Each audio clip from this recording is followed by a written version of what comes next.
Tivemos uma extensa leitura, mas também uma bela história da ação de Deus sobre o seu povo. Uma bela história que deve ser contada aos nossos filhos, aos nossos descendentes, nossos amigos, aos nossos familiares. Que é a bela história sobre o livro da lei que estava perdido e foi achado.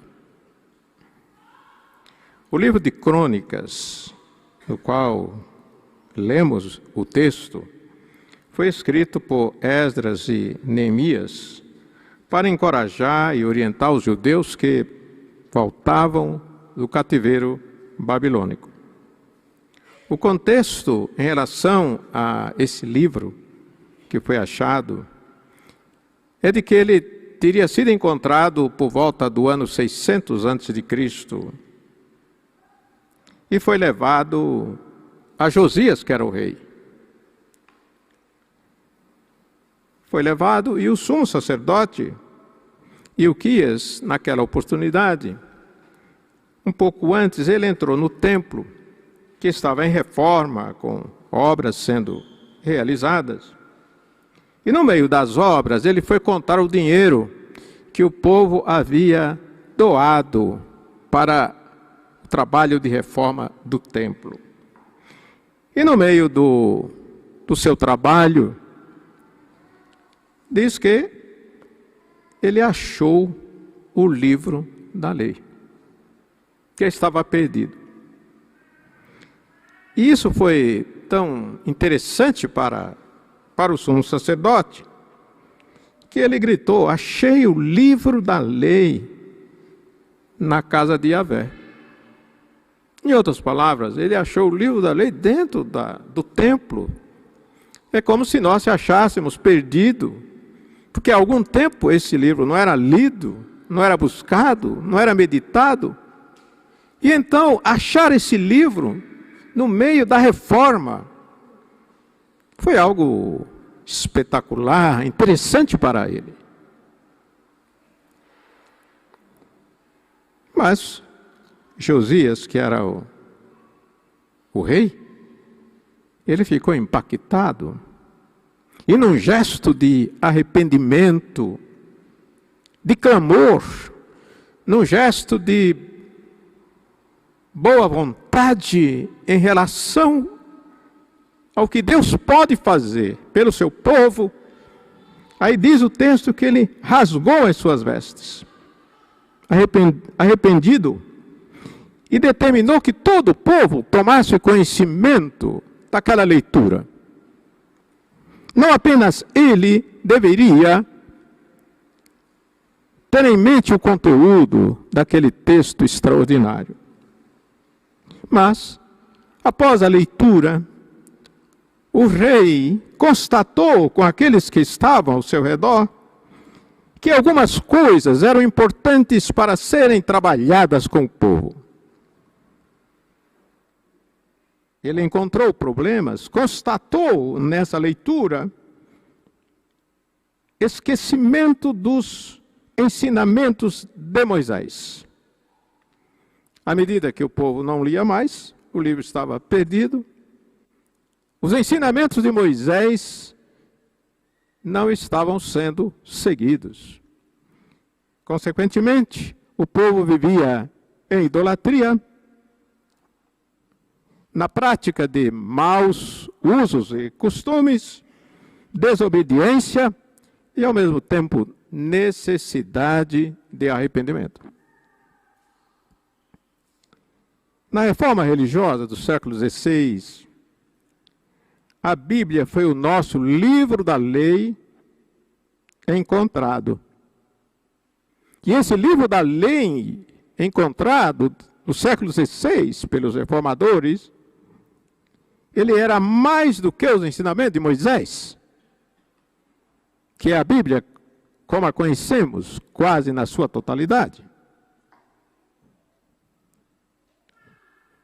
E ao pensar nisso, eu encontrei, em meio às as coisas que eu prefiro guardar ainda, pela sua preciosidade, eu encontrei uma página de um boletim desta igreja, publicado no dia 31 de outubro de 1993, 30 anos atrás.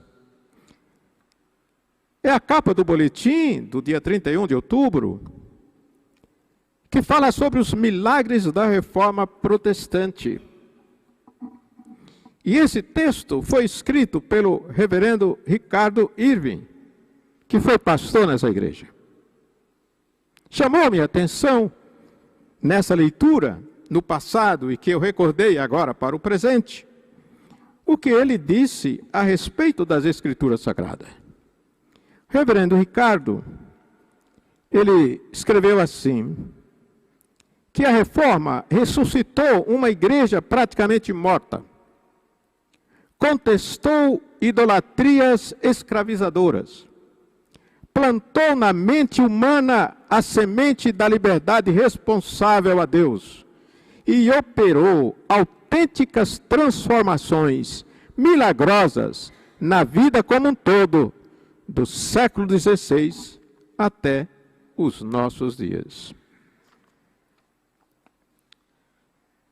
Apenas estamos fazendo um histórico, né, da importância da leitura desse livro, das transformações, das mudanças que ocorreram e que chamaram a atenção do povo no passado, da igreja no passado, desta igreja, 30 anos atrás, nas palavras do reverendo Ricardo Irving. E então, uma pergunta vem à nossa mente, e hoje? O que a Bíblia pode fazer para que nossa fé não morra na atualidade? Para que a nossa fé não morra, porque ela é contestada dia a dia. Ela é contestada por cientistas, ela é contestada por filósofos, ela é contestada por homens ateus, ela é contestada por cristãos, inclusive. O que se pode fazer, o que se pode pensar? Qual é o nosso comportamento? Lá atrás, Josias rasgou as suas vestes. Não estamos dizendo que devemos rasgar as nossas vestes. Não estamos falando isso, mas gostaríamos de resgatar que a leitura da Bíblia hoje pode ressuscitar valores da fé cristã que estão esquecidos.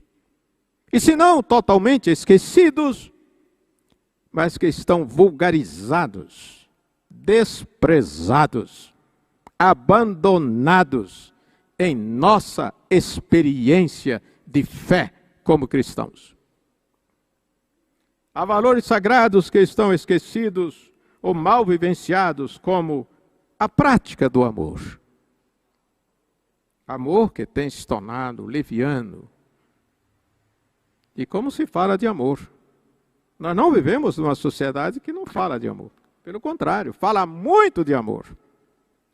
Fala-se de amor de uma maneira séria, mas fala-se de amor de uma maneira leviana, idiota, frágil, débil, e que não causa impacto na vida daqueles que precisam ser amados.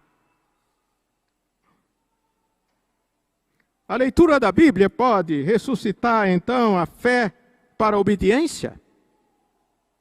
Quando a fé, a obediência se torna mais fácil.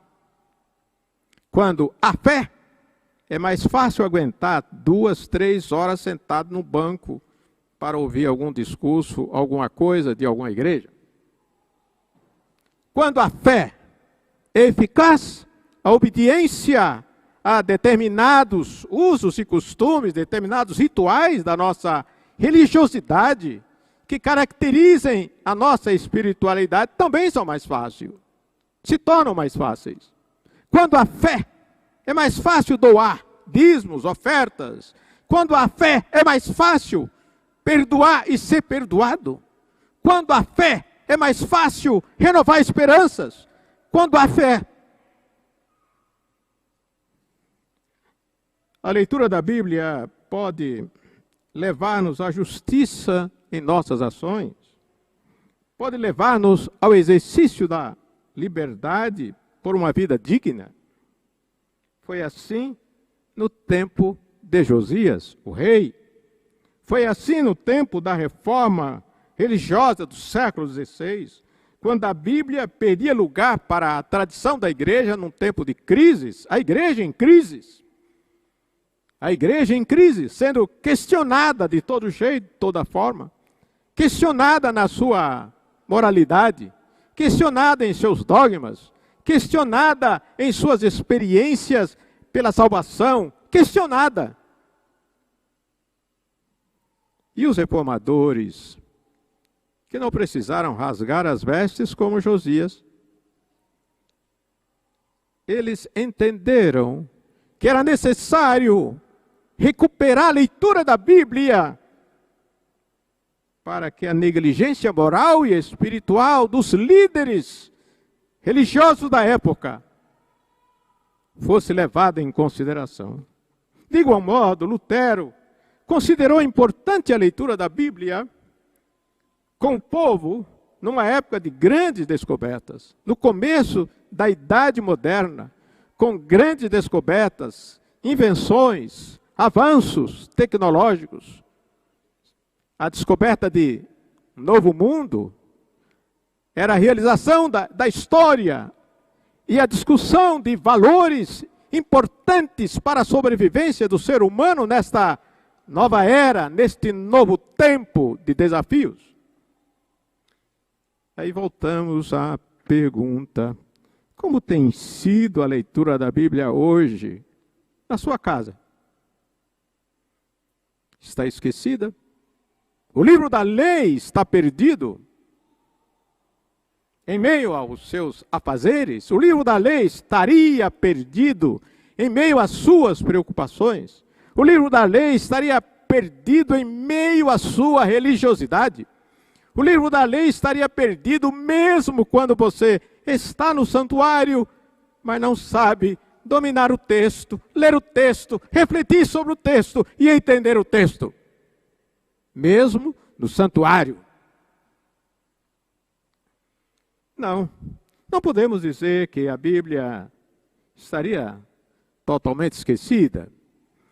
Na verdade, nós reconhecemos que para muitos a Bíblia não está esquecida, porque ela se tornou um ornamento social. Muitas casas ostentam a Bíblia como um ornamento social. Em muitas casas a Bíblia é um grande ornamento social. E quase imagino que em todas as casas que tiveram contato com esse livro, acharam interessante para embelezar a sua biblioteca, embelezar a sua sala para receber visitantes, com livros e páginas abertas que nunca são lidas com o visitante, com os filhos, com os pais, com os vizinhos, com os amigos, e muito menos com os inimigos. Para outros, a Bíblia tornou-se um livro apenas histórico, uma literatura de caráter religioso, parte da cultura da humanidade. Outros ainda têm a Bíblia como um texto sagrado, interessante, porém superado, cheio de mitos, de fantasias, de poemas, de romances, uma literatura do passado que não acrescentaria nada ou não acrescenta nada à cultura do presente. Mas, resgatando as citações anteriores, podemos imaginar que a leitura da Bíblia hoje pode contestar. Repetimos. Podemos imaginar que a cultura da Bíblia hoje pode contestar a idolatria escravizadora do nosso povo, da nossa sociedade. E quando nós imaginamos idolatrias, não estamos falando especificamente aquele ídolo feito de louça, de madeira, de ferro, de alguma coisa. mas nos referimos às idolatrias do nosso tempo, a começar pela idolatria do próprio eu. Quando vivemos numa época do eu posso, do ego forte, do eu sou mais, até no sofrimento. Muitas vezes, eu vou contar um pouco da minha história de doença. Eu fiquei doente, fiquei 1 dia, 2 no hospital. Aí o outro diz, você não viu nada. Eu fiquei 1 mês. Eu fiz uma cirurgia, eu quase perdi o pulmão. Eu quase perdi a perna. Eu quase perdi um órgão vital da minha vida. Quase perdi. Até no sofrimento, queremos ser mais eu, mais ego, mais posso, mais tenho, mais digo, mais estou na frente, mas eu sou vencedor. Idolatria do consumismo, que não é só consumo de comida, chocolate. Eu agora não posso mais comer chocolate. Quem me der chocolate tem que ser diet, não? Mas é verdade que vivemos numa sociedade onde o consumismo tornou-se um ídolo, onde perdemos a capacidade, muitas vezes, de ir a um shopping e deixar de comprar alguma coisa, nem que seja um cafezinho daquele mais baratinho, mas fui, mas comprei, mas consumi. A leitura da Bíblia pode contestar a idolatria escravizadora do nosso povo em relação à vaidade, por exemplo. Na verdade, idolatram a vaidade da maneira que fazem, porque não leram Kant quando escreveu sobre a questão da estética, a questão do feio, a questão do bonito, a questão do lindo, a questão da beleza. E quando ele, na leitura de Kant, lendo Kant, fiquei feliz quando ele disse, ele não me diz diretamente, mas eu assumi como meu o pensamento de Kant. Olha, não há feio, nem há bonito. Coisa maravilhosa. Se não há feio nem bonito, que maravilha. Vamos ser mais felizes. E não vamos fazer cirurgias pela beleza, porque ela é relativa. Eu pedi uma colega de trabalho, porque numa sexta-feira ela disse, eu vou fazer uma cirurgia. Mas você está doente? O que ocorre? Não, eu quero melhorar aqui o meu nariz, quero que ele fique melhorzinho. Na semana seguinte, soubemos, ela morreu. Na mesa da cirurgia. Significa que muitas vezes estamos sujeitos pela idolatria, com a idolatria e fazendo idolatria, a ser vaidosos para viver melhor. Idolatria do ponto de vista pessoal, intelectual e até espiritual. E se eu disse que às vezes as pessoas querem estar mais, querem ser mais até no sofrimento, imagine na espiritualidade. Quantas vezes você ora por semana? Quantas vezes você faz jejum? Aí um diz assim, eu faço jejum das 6 ao meio-dia. O outro diz, eu faço jejum completo, 24 horas de jejum. Ela não disse se é para fazer algum exame de sangue, né? Então, muitas vezes, por falta de leitura da Bíblia, nós nos transformamos em pessoas ridículas, idiotas, bestiais, investindo tempo, dinheiro, força, energia, inteligência em valores efêmeros que não acrescentam nada à vida que levamos deste mundo. Isso sem falar da idolatria, do cientificismo que prega a superioridade das ciências, nem da idolatria dos bens da cultura, consideradas como suficientes para a salvação da humanidade, como pensava Bertrand Russell. Não precisamos de um Salvador. A nossa cultura nos salvará. Bem, mas a leitura da Bíblia pode plantar na mente humana a semente da liberdade.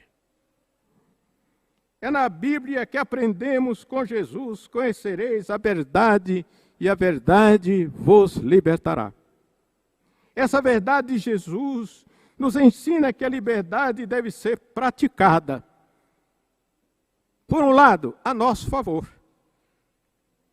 Muitas vezes não praticamos a liberdade a nosso favor. Mas em Jesus aprendemos que é necessário que a gente aprenda a se amar. Amar a nós mesmos. E muita gente não se ama, porque não gosta do corpo, não gosta do rosto, não gosta porque é gordo, não gosta porque é magro, não gosta porque é alto, não gosta porque é baixo, não gosta de si, nem de sua voz, nem de seu olhar, não gosta. E por isso muitos sofrem, por causa do corpo que têm, porque não se amam. Essa verdade de Jesus nos ensina também que a liberdade deve ser praticada a favor do próximo. E isso está lá quando Jesus cita o bom samaritano. Na citação do bom samaritano, Jesus está ensinando aos seus discípulos e aos seus inimigos até, que nós devemos amar o nosso próximo, fazer algo pelo nosso próximo. O que significa usar a sua liberdade a favor do próximo, sem preconceito, sem pesquearia, sem nada que possa ofuscar esse amor, esse valor, essa oportunidade de servir ao próximo. Essa verdade de Jesus nos ensina também que a liberdade deve ser praticada para adorar a Deus acima de tudo. Mas, finalmente, a leitura da Bíblia pode operar, e aí eu volto ao reverendo Ricardo Irving, ex-pastor dessa igreja. Quando ele disse que a leitura da Bíblia pode operar transformações milagrosas na vida humana. Transformações pelo Espírito que vivifica.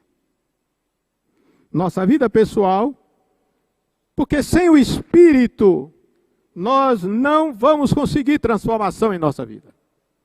Sem o Espírito agir sobre nós, nós não vamos tomar novas atitudes. Se o Espírito não agir sobre nós, não haverá mudanças significativas. Poderá mudanças bestiais. Agora eu venho à igreja todo domingo. Mas quando falamos de mudanças significativas, tem a ver com transformações que nos darão consciência de quem somos, seres indivisíveis, racionais, com personalidade, com instinto, seres possuidores de uma dimensão espiritual que nos faz superiores aos demais seres, que são indivíduos também. O que nos torna superiores à vaca, ao jegue, ao boi, porque somos dimensionados por Deus com alma, espírito que vivifica. Então, as transformações que nos darão consciência de quem somos e as transformações que nos darão consciência de limites, de finitude, isto é, não somos tudo, não podemos tudo, temos limites. De todas as formas, temos limites. Transformações que nos darão consciência não apenas de limites, mas também de possibilidades. Apesar dos limites, em Cristo e vivenciados pelo Espírito, nós poderemos ter mais possibilidades com a nossa inteligência, mais capacidade de amar, mais capacidade de aceitar o amor. Transformações que nos darão consciência da fragilidade da nossa vida. E Tiago, escrevendo em sua carta, no capítulo 4, 14, ele diz: pois é, que é a nossa vida? O que é a vossa vida?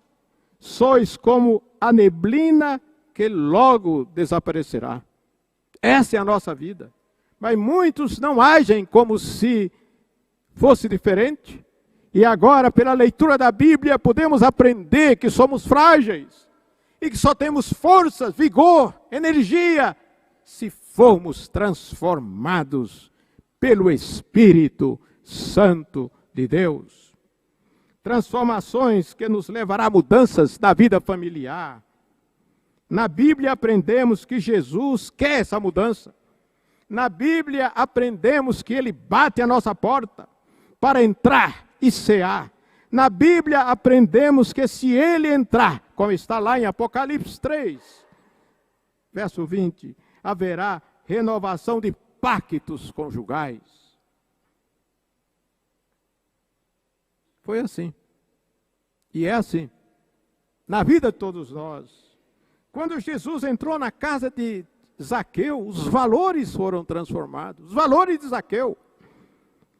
E após Jesus entrar e ser uma referência ao cear com Ele, ao estar com Ele, Ele se levanta e confessa publicamente.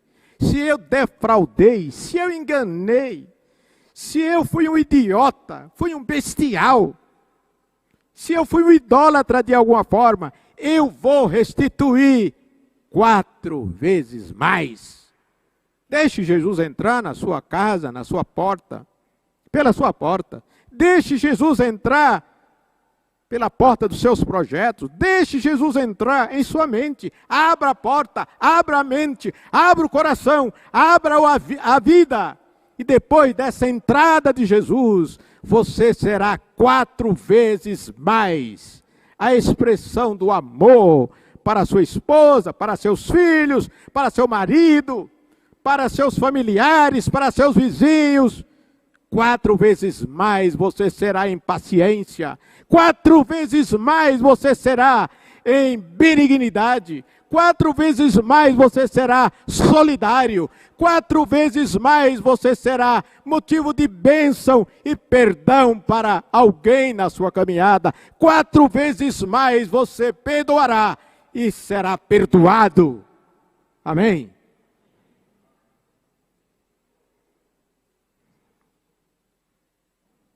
Se Jesus entrar em sua casa, haverá transformação de mentes. Está lá Paulo recomendando os romanos. Transformai-vos pela renovação da vossa mente, vossos conceitos, vossos comportamentos. Haverá transformação na sua vida profissional, muitas vezes nebulosa, sem rumo, sem perspectiva, sem luz no fim do túnel. Pois é, deixe Jesus entrar na sua vida e também a sua vida profissional poderá ser abençoada, ajudando-o a ser proativo, a buscar sempre o melhor e novas possibilidades.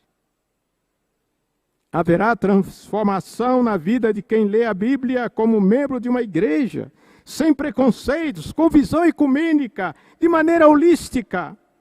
Haverá transformação em sua vida nas relações com Deus, pois pela ação do Espírito Santo, que nos é ensinado pela leitura da Bíblia, sua vida espiritual será enriquecida.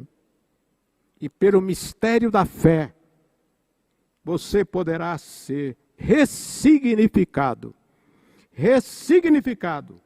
para ver as pessoas de maneira diferente, para ver a beleza da natureza de maneira surpreendente, para ver as coisas com um novo olhar e recomeçar com nova disposição, para esquecer o que precisa ser esquecido e nascer de novo,